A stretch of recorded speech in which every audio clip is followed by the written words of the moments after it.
So here we go. So the first thing we need to do is let's look at counting. Now, you don't have to be able to count very far. So anything with 10 fingers is more than enough. All right. Actually, it's 12. So we start off with saying, how do I count breaths? So the first thing is we think of a breath as going in and out. Okay. Now, when a breath goes in and out, at a certain rate, it creates certain physiological changes in our bodies. Now, one of those changes is if we breathe much faster, we hyperventilate. If we breathe much slower, we create tension. So one, we don't want to hyperventilate, and two, we don't want to create tension. We want to relax. Now, the research says 4 to 6 times in a minute allows us to relax. So for the easiest part of the meditation, we just think about, okay, 6 times a minute, that is 60 seconds. So every 60 seconds, I just breathe out and I breathe in, and I breathe out and I breathe in. Now, you've seen my hand gesture over here, but let me show it to you from the side. I want you to think of it as an infinity sign. You can also think of it as figure 8, but a figure 8 has a stopping point. An infinity sign just continues. So the idea is to keep the breath constant, flowing in and out without stopping. Okay? So from the side, that basically means I'm going to breathe out and I'm going to breathe in, and I'm going to breathe out and I'm going to breathe in. All right? You guys get the infinity sign? Breathe out and breathe in. Okay. So now the next thing we need to think of is, what do we do with that infinity sign? So we've got this feeling, the breath now, the counting side that we're also engaging in the prefrontal cortex, but now let's engage the visual cortex as well and do some sense-making connections there as well. So we take that infinity sign that we just created, and now let's visualize it as golden. Not just golden, but shimmering with light, just lots of light shining off it. And make it golden because we want color in there. And make it shiny because now we can add some fantasy and creativity to it. You can make it golden with rainbow stripes. Or you can make it silver. Or you can make it platinum with some red stripes in it. It doesn't really matter. Make it shine and make it colorful, because we want to engage as much of your brain as possible in that. Okay, so now we've got this colorful infinity sign. Breathing out, breathing in, breathing out, breathing in.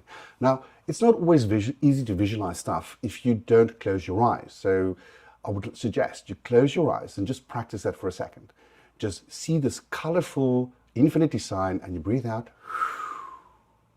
and you breathe in, and you do that once every 10 seconds, out and in.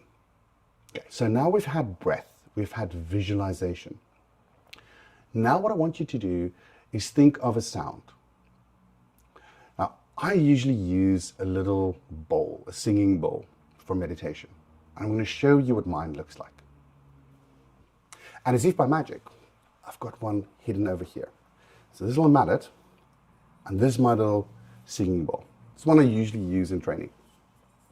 So if you don't have a little bowl like this, what you could also do is you can create one, or the sound from one, by using an app. Now, Insight's Timer is one that I use, which is on the Apple Store, but you can look in the Google Play Store or anywhere else that you can find one, or just download an MP3. In the meditation I do, I actually have a recording of this specific sound bowl that you can use in your meditation as well. So, what does it sound like? I'm just going to give you a taste. And the idea is that that sound should carry on for at least 10 seconds. Why? Because if it goes on for 10 seconds, it's also falling in the same rhythm as the breathing we're doing. Because remember, we're doing that once every 10 seconds, out and in, out and in. All right. Now, to increase the difficulty level a little bit, you can change this to once every 20 seconds and let it fade over the 20 seconds. So you have to strain to hear it so that your auditory side of your brain is engaged and keeps on being engaged. All right. So now we've thought about how to use our visual cortex, or the visual part of the brain, how to use the auditory part of the brain. And now remember, if you use this on an app, it means you can put in your earphones and it will just look like you're listening to a voicemail if you're in the company. You don't have to look like you're weird or strange or anything like that, or if you're worried about that.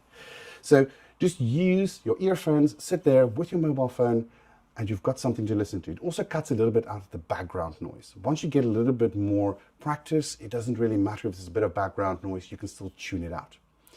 And it's actually quite great because just focusing on your breathing, you'll start being able to tune out noise in your business, for instance, or in your company, because you'll be focused on what you have right in front of you, namely your breath. So I'll put this away a little bit. And now I want to talk to you about how long do we do this.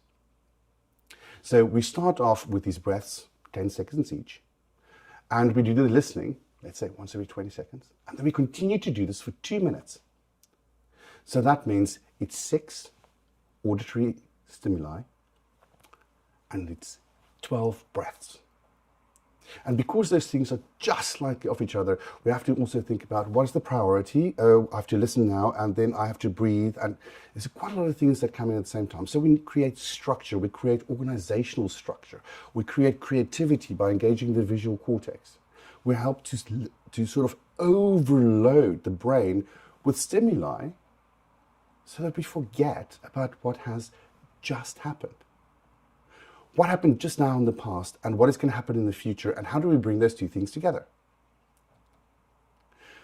And that allows us to let go of what has just happened.